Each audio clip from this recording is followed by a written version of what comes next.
శ్రీ గురుభ్యో నమ. చిన్ననాటి చందమామ కథలకు స్వాగతం. ఈనాటి కథ శీర్షిక రోజా సుందరి. రాసిన వారు డి స్వర్ణలత, భీమవరం. అనగనగా కాంచనపురి అనే దేశాన్ని రత్నసింహుడు అనే రాజు పరిపాలిస్తూ ఉండేవాడు. చాలా కాలం వరకు ఆ రాజుకు సంతానం కలగలేదు. ఒకనాడు రాజుకి కలలో ఒక దేవకన్య కనిపించి ఇలా చెప్పింది: రాజా, మరో సంవత్సరానికల్లా రాణికి ఆడ శిశువు కలుగుతుంది. ఆ శిశువుకు రోజా సుందరి అని పేరు పెట్టు. ఆమె నవ్వినప్పుడల్లా నోటి వెంట రోజాలు పడతాయి. ఇక ఆమె రాల్చే ప్రతి కన్నీటి చుక్క ఒక ముత్యం అవుతుంది. సంవత్సరం గడువు తీరి ఒక సుముహూర్తాన రాణి ఒక ఆడ శిశువుని కన్నది. దేవకన్య చెప్పినట్లుగానే ఆ శిశువు నవ్వినప్పుడల్లా రోజా పువ్వులు రాలేవి. ఏడ్చినప్పుడు కన్నీటి బొట్లు నేల మీద పడటంతోటే అవి ముత్యాలుగా మారిపోయేవి. శిశువుకు రోజా సుందరి అని పేరు పెట్టారు. క్రమంగా రోజులు గడిచి రోజా సుందరికి యుక్త వయసు రాగానే ఆమెకు తగిన వరుని కోసం రాజు ఒక చక్కటి ఉపాయం ఆలోచించాడు. ఏ రాకుమారుడైతే నా కుమార్తెకు ఒక చక్కటి కథ చెప్పి ఆ కథ వల్ల ఆమెను నవ్వించి ఏడిపించగలడో అతనికి నా కుమార్తెనిచ్చి వివాహం చేస్తాను అని రాజు చాటింపు వేయించాడు. ఈ చాటింపు విని దేశ దేశాల నుంచి ఎంతో మంది రాకుమారులు వచ్చారు. రాకుమారులు ఒక్కొక్కరే వచ్చి ఒక్కో కథ చెప్పసాగారు. కానీ నవ్వించి ఏడిపించే కథ చెప్పడం ఎవ్వరి వల్ల కాలేదు. చివరకు పాంచాల రాజకుమారుడు ఒక కథ చెప్పడం ప్రారంభించాడు. కథ పూర్తయ్యే లోపల రోజాసుందరి చాలాసార్లు కన్నీళ్లు కార్చడం, నవ్వడం కూడా జరిగేసరికి రాజు పాంచాల కుమారుడే తన కుమార్తెకు తగిన వరుడని నిర్ణయించుకున్నాడు. ఆ మర్నాడే వారిద్దరికీ వైభవంగా వివాహం చేశాడు. ఒక వారం గడిచిన తరువాత పాంచాల రాకుమారుడు రోజాసుందరిని తీసుకుని తన రాజ్యం తిరిగి చేరుకున్నాడు. పాంచాల రాజు తన కుమారుడికి తగిన భార్యను సంపాదించి తెచ్చుకున్నందుకు చాలా సంతోషించాడు. కానీ రాణి మాత్రం సంతోషించలేదు. ఎందువల్లనంటే ఆమె అన్న కుమార్తెను తన కుమారునికి చేసుకోవాలని మొదటి నుంచి ఆమె అనుకుంటుంది. కానీ ఇప్పుడు తన కొడుకు రోజాసుందరిని పెళ్లి చేసుకోవడంతో ఆమె అగ్గి బుగ్గి అయిపోయి ఎలాగైనా రోజాసుందరిని వెళ్ళగొట్టి ఆమెకు బదులుగా తన అన్న కూతుర్ని రప్పించుకోవాలని ఆత్రం కలిగింది. ఆమెకు అప్పుడు ఒక ఆలోచన తోచింది. తన అన్న కూతురికి రోజాసుందరికి చాలా దగ్గర పోలికలు కూడా ఉన్నాయి. వాళ్ళిద్దరినీ ఒకరి పక్కన ఒకరు నిలబెడితే అందులో ఎవరు రోజాసుందరి అయినది కనుక్కోవడం చాలా కష్టం. ఇంత దగ్గర పోలిక ఉన్న సంగతి గ్రహించి ఆమె ఒక ఉపాయం ఆలోచించి సమయం కోసం వేచి ఉంది. ఇలా ఉండగా పాంచాల రాజకుమారుడు ఒక పొరుగు రాజ్యం వెళ్ళాడు.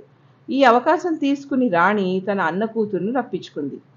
తను ఆస్థాన వైద్యుడికి గొప్ప బహుమతి ఇచ్చి అతని సహాయంతో ఒకరోజు రాత్రి రోజాసుందరికి మత్తుమందు పెట్టి ఆమె 2 కళ్లను పీకించేసింది. తన అన్న కూతురు కళ్లను కూడా పీకించి వాటికి బదులుగా రోజాసుందరి కళ్ళు ఆ పిల్లకు పెట్టించింది. ఆ రాత్రికి రాత్రే ఆ వైద్యుడి ద్వారా రోజాసుందరిని ఒక దూర ప్రదేశానికి తీసుకుపోయి వదిలిరమ్మని పంపించింది. ఆ ఆస్థాన వైద్యుడు రోజాసుందరిని గుడ్డిదాన్ని చేసి ఆమెను ఒక పాడుపడిన బావిలో పడేసి వచ్చాడు. ఈ పనిని ఇంత ధైర్యంతో నెరవేర్చి తనకు సహాయపడినందుకు రాణి ఆస్థాన వైద్యుడిని మరిన్ని బహుమతులిచ్చి ఈ విషయం బయటెక్కడా పొక్కకుండా కట్టుదిట్టం చేసి నిశ్చింతగా ఉన్నది. ఇంతలో పాంచాల రాకుమారుడు తిరిగి వచ్చాడు. అతను ఎక్కడ అనుమాన పడిపోతాడోనని రాణి అన్న కూతురు అతని ఇంట్లో అడుగు పెడుతూ ఉండగానే ఎదురు వెళ్ళి అతని కాళ్లపైన పడి, ఇన్నాళ్ళు నన్ను వదిలి ఉంటారా? ఇక్కడ నన్ను వదిలేసి మీ దారిన మీరు పోతే నాకు ఏమీ తోచలేదు అంటూ లేని ఏడుపు తెప్పించుకుంది. ఆమె అలా ఏడవగానే ఆ కన్నీటి చుక్కలు ముత్యాలుగా మారినాయి కనుక రాకుమారుడు తన ఎదుట ఉన్నది తన రోజా సుందరి అని నమ్మి ఆమెను ఎంతో ఓదార్చాడు. కానీ రాకుమారుడు ఇదివరకులాగా ఆమెను నవ్వించలేకపోతున్నాడు. అంతకుముందు ఏమాత్రం నవ్వు వచ్చే సంగతి విన్నా పకపకా నవ్వే తన భార్య ఇప్పుడు ఎంతో నవ్వు తెప్పించే సంగతులు చెప్పినా నవ్వటం లేదు. ఆమె కళ్ళు రోజా సుందరివి కాజేసి పెట్టుకున్నవి కనుక కన్నీరు రాల్చిన ముత్యాలుగా మార్చగలిగింది. కానీ ఆమె నవ్వితే రోజాలు రాలుతాయా? రాలవని ఆమెకు తెలుసు. అందువల్లనే ఆమె ఎంత నవ్వు వచ్చినా బలవంతాన ఆపుకునేది. ఇది ఇలా ఉండగా అక్కడ రోజా సుందరి పడి ఉన్న బావి ప్రక్కగా ఒక పల్లెవాడు పోతూ బావిలోంచి వస్తున్న మూలుగు విని రోజా సుందరిని బయటికి తీసి తన ఇంటికి తీసుకుపోయాడు. రోజా సుందరికి తెలివి వచ్చిన తర్వాత, ఎవరమ్మా నువ్వు? ఇంత అందమైన నిన్ను దేవుడు ఇలా గుడ్డిదాన్ని చేశాడేమిటి? పాపం దారి తెలియక బావిలో పడిపోయినట్టున్నావు. నీవెవరో చెప్పు, నా చేతనైన సహాయం చేస్తాను అన్నాడు. కానీ రోజాసుందరి తన నిజమైన సంగతి ఎవరికీ చెప్పకూడదని అనుకుంది. నన్ను కొంతకాలం పాటు మీ ఇంట్లో ఉంచుకుంటే నాకదే 10,000. ఇంతకంటే నాకు ఏ సహాయమూ అక్కర్లేదు అన్నది. పల్లెవాడు సరేనని ఆమెను తన వద్దనే ఉంచుకుని కాపాడుతున్నాడు. ఒక రోజున పాంచాల రాకుమారుడు అడవిలో వెట్టాడుతూ ఒక లేడిని బాణంతో కొట్టాడు. లేడి వెంటనే చనిపోయింది. ఇక్కడ లేడి ఎప్పుడైతే చనిపోయిందో పల్లెవాడి ఇంట్లో ఉన్న రోజాసుందరి కూడా హఠాత్తుగా చనిపోయింది. పల్లెవాడు చాలా విచారించి ఆమెను సమాధి చేశాడు. రాకుమారుడు ఆ లేడిని తీసుకుపోయి వండించుకుని తన భార్య తిన్నారు. ఈ లేడి మాంసం తిన్న మరో సంవత్సరానికల్లా పాంచాల రాకుమారుని భార్య ఒక చక్కని ఆడ శిశువుని కన్నది. ఆ ఆడబిడ్డ కూడా రోజాసుందరిలాగానే నవ్వినప్పుడు రోజాలు రాలుస్తూ, ఏడ్చినప్పుడల్లా ముత్యాలు కురిపించడం చూసేసరికి అతనికి అది వరకు తన భార్య పైన ఉన్న అనుమానం కాస్త తొలగిపోయింది. కానీ ఒకరోజు రాత్రి అతనికి కలలో దేవకన్యలు కనిపించి ఇలా చెప్పారు: ఓ రాజా, ఇప్పుడు నీవు ఎవరినైతే నీ భార్య అనుకుంటున్నావో ఆమె నీ నిజమైన రోజాసుందరి కాదు. నీవు ఆ రోజున అడవిలో లేడిని ఎప్పుడైతే చంపావో అప్పుడే నీ రోజాసుందరి చనిపోయి ఇక్కడికి 10 ఆమడ దూరాన ఒక చోట సమాధి చేయబడింది. ఆ సమాధి పైన ఒక చక్కని రోజా చెట్టు మొలిచింది. దాని కొమ్మలను రోజా పూలతో పాటు ముత్యాలు కూడా ఉంటాయి. ఆ సమాధికి ఆగ్నేయ మూలంగా కొంత దూరం పోతే ఒక సరస్సు కనిపిస్తుంది. ఆ సరస్సులోని నీరు నీకు పుట్టిన ఈ కుమార్తె చేత ఆ చెట్టు మీద చల్లించావంటే నీ రోజాసుందరి మళ్ళీ బ్రతికి వస్తుంది. కానీ ఆమె బ్రతికిన గుడ్డిదిగానే ఉంటుంది.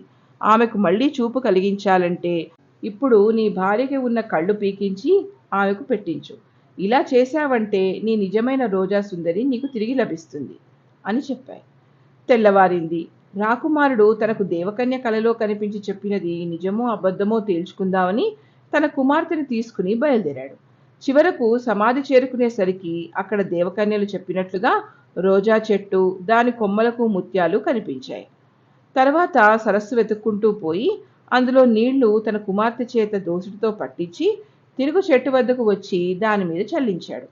నీళ్లు చెట్టు మీద పడడంతోటే సమాధి మాయమయ్యి దాని స్థానంలో రోజాసుందరి చెక్కు చెదరకుండా నిలబడి ఉంది.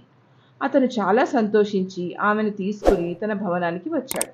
వెంటనే అతను అప్పటి వరకు మోసం చేస్తూ వచ్చిన తన తల్లిని, భార్యని పిలిపించాడు. ఆస్థాన వైద్యుణ్ణి కూడా రప్పించి రోజాసుందరికి తిరిగి ఆమె కళ్ళు ఏర్పాటు చేయించాడు. అంతేకాక తల్లికి ఆమెకు సహాయపడిన ఆస్థాన వైద్యుణ్ణి యావజ్జీవ ఖైదు విధించాడు. నాటి నుంచి పాంచాల రాకుమారుడు రోజాసుందరితోనూ తన చిన్న రోజా కుమారితోనూ హాయిగా ఉంటున్నాడు. ఇంతటితో ఈ కథ కంచికి, మనం ఇంటికి.